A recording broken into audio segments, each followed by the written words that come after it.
Bismillahirrahmanirrahim.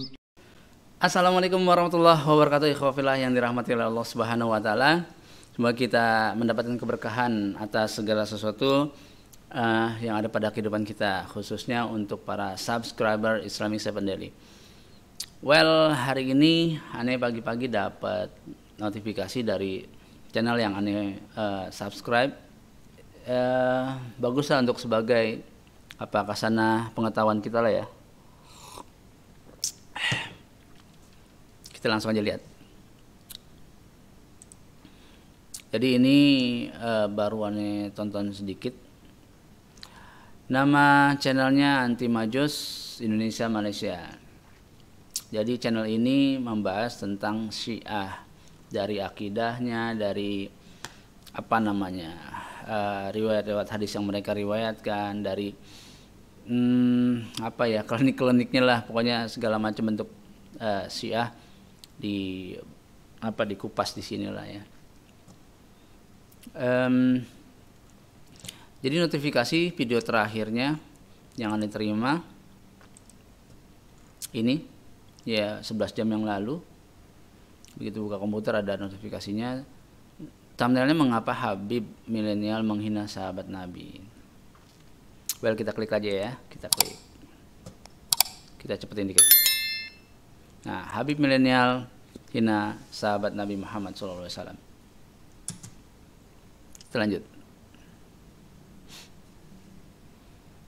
Dari Abu Sa'id Al-Khudri radhiyallahu anhu yang berkata, Nabi Muhammad SAW bersabda, janganlah kalian mencela sahabat-sahabatku. Seandainya salah seorang dari kalian menginfakkan, menginfakkan emas sebanyak gunung Uhud, tidak akan dapat menyamai satu timbangan pahala para sahabat, ya, juga tidak akan sampai pada setengahnya amalan-amalan soleh para sahabat. Ikhwafillah, dari sini hadis yang diriwayatkan oleh Imam Bukhari ini menjadi acuan bagi kita bahwa kita nggak boleh sembarangan menilai para sahabat. Ya, walaupun sahabat itu seorang manusia biasa yang pasti melakukan kesalahan, tetapi kesalahan mereka dibandingkan dengan amal solehnya yang mereka lakukan dalam membantu Nabi untuk menyebarkan risalah Islam, itu nggak sebanding gitu loh. Maksudnya kesalahannya mereka tuh kecil lah gitu ya. Kenapa kecil? Karena di sini dalam hadis ini dikatakan kalau kita mau menilai mereka, mengkritisi gitu maksudnya, sampai menghina, kita berinfak untuk menyamai amalan soleh mereka sebesar gunung Uhud dengan infak emas, itu nggak bisa menyamai amalan soleh mereka gitu loh. Ini keyakinan Ahlussunnah wal Jamaah, keyakinan kita sebagai orang Sunni gitu. Ya, kita lanjut. Inilah masjid yang kali pertama dibangun di benua Afrika yang didirikan sahabat Rasulullah Nabi Muhammad SAW. Ini Masjid Amr bin As, masjid tertua keempat di dunia. Sultan Salahuddin Al-Ayyubi memugar lebih luas dan lebih megah agar bisa digunakan oleh umat Islam, karena umat Islam semakin banyak gitu ya. Konon Imam Syafi'i juga pernah mengajar di masjid ini. Masya Allah. Imam Syafi'i pun pernah mengajar ya, untuk memberikan ilmu tentang dinul Islam di masjid yang dibangun oleh Amr bin As, sahabat Nabi Muhammad SAW.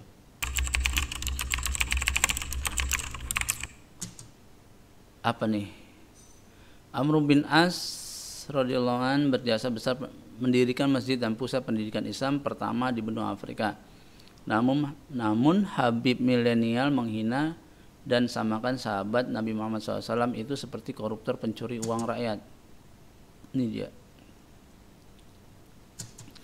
Husain Ja'far Hadar. Jadi ingat Amr bin As di perang Siffin. Detik.com, dituntut 12 tahun terdakwa korupsi Wait. Oh, perang Siffin. Oke, gini. Aneh nggak mau bahas perang Siffin ya. Karena yang aneh mau tekankan di sini, ketika Amr bin As, sahabat Nabi Muhammad SAW, itu disamakan dengan koruptor, terdakwa korupsi Al-Quran, kutip ayat Al-Quran. Nah ini nih, oke.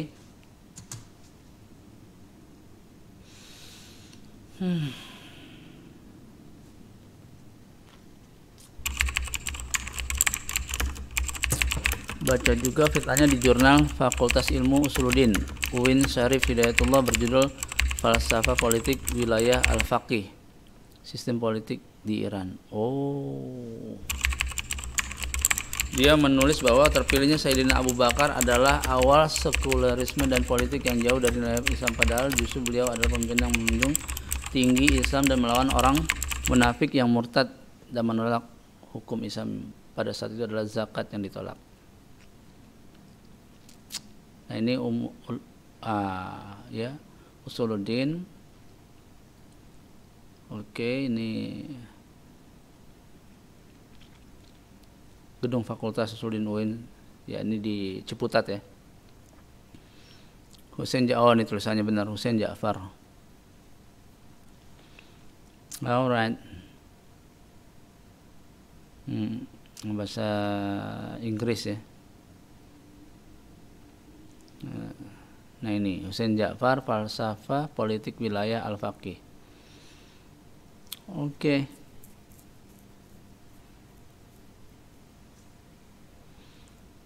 Yang dilakukan oleh Sayyidina Ali dalam masa kekhalifahan adalah mencoba merapikan sistem politik Islam yang telah dicanangkan oleh Nabi Muhammad SAW. Terus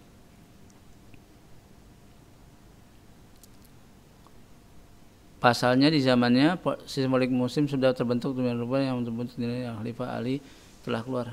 Maka terpilih Sayyidina Abu Bakar menjadi pemimpin setelah Nabi menjadi genealogi sekularisme Islam. What the? Oh my god. Jadi tulisannya gini, sebentar. Kita pasalnya di zamannya sistem politik muslim sudah terbentuk sedemikian rupa yang bentuknya dinilai oleh Khalifah Ali telah keluar dari nilai-nilai Islam. Maka terpilihnya Sayyidina Abu Bakar menjadi pemimpin setelah Nabi menjadi genealogi sekolah. Jadi secara tidak langsung tulisan ini menyudutkan Sayyidina Abu Bakar menjadi gen awal bibit sekularisme. Wow. Alright.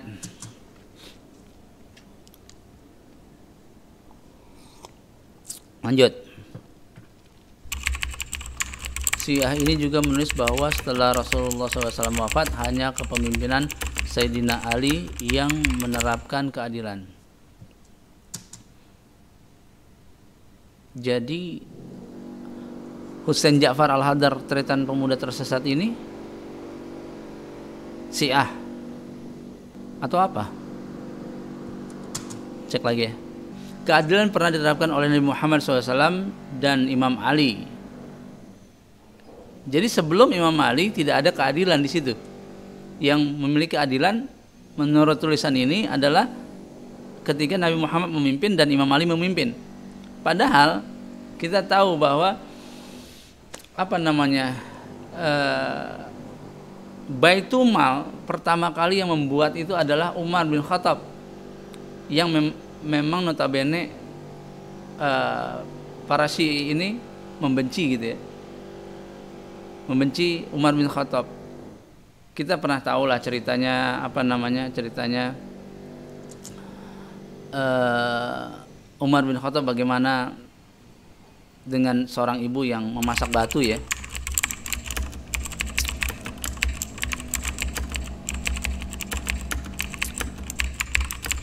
Nah,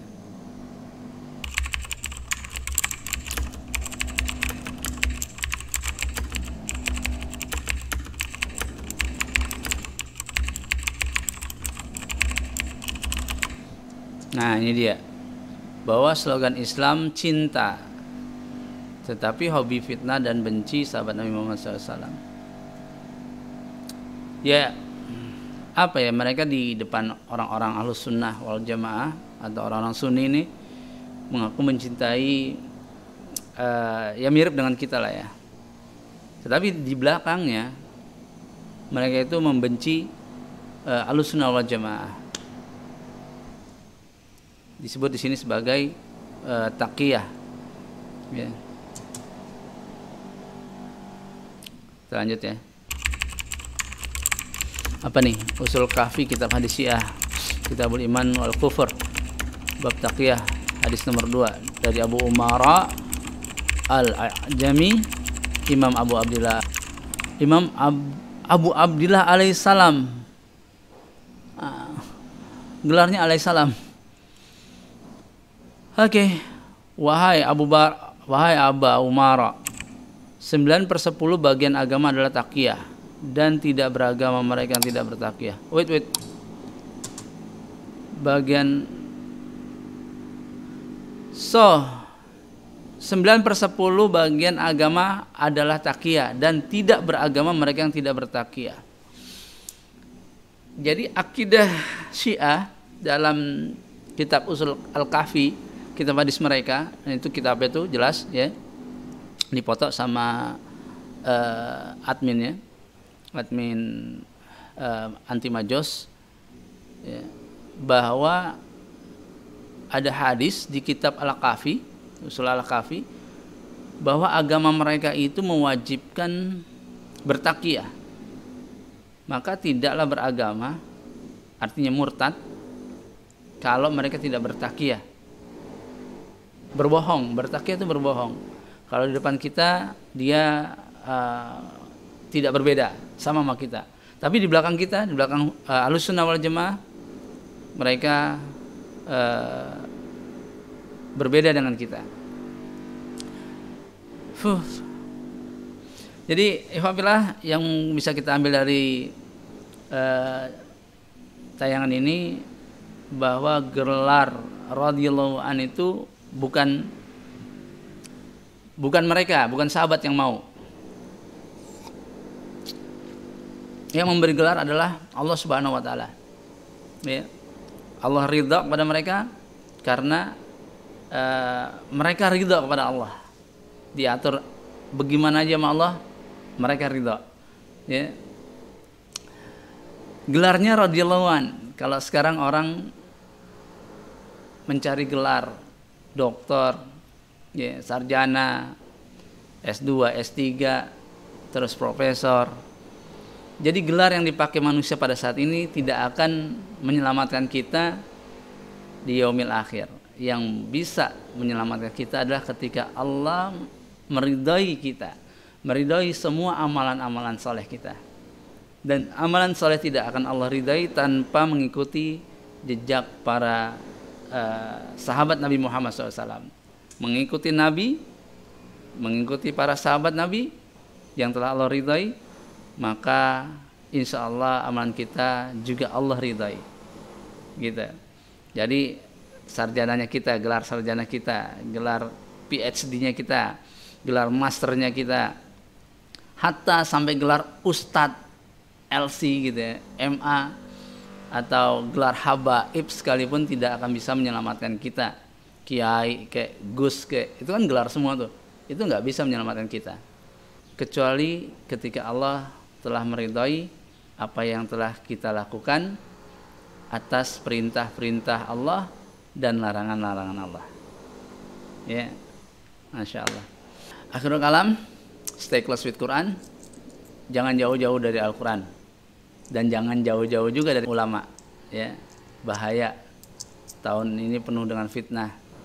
Ya, banyak ulama ulama-ulama jahat yang menjauhkan umat dari ajaran Nabi Muhammad SAW. Semoga bermanfaat. Wassalamualaikum warahmatullahi wabarakatuh.